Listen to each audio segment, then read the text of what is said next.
आमर आज गोटे नाल प्रकल्प तैयारी होइछि। एटा दीर्घ 30 दिन हेलानी आरंभ होउथिला।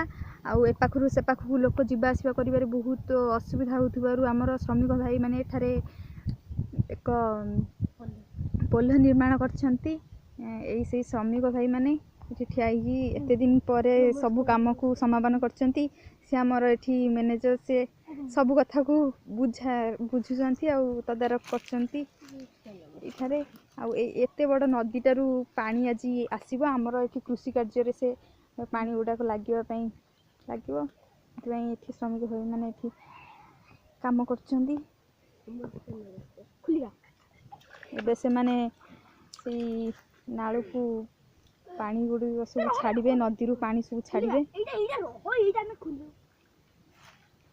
अरे नेटू आगे हम खुलियो को पड़ियो भाई। ओके एठी पानी पड़ जियो। ए पानी भरला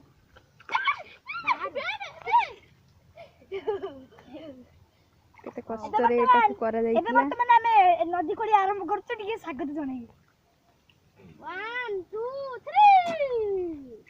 ए पानी गुडी को द्रुत गति रे माडी चलछंती। एई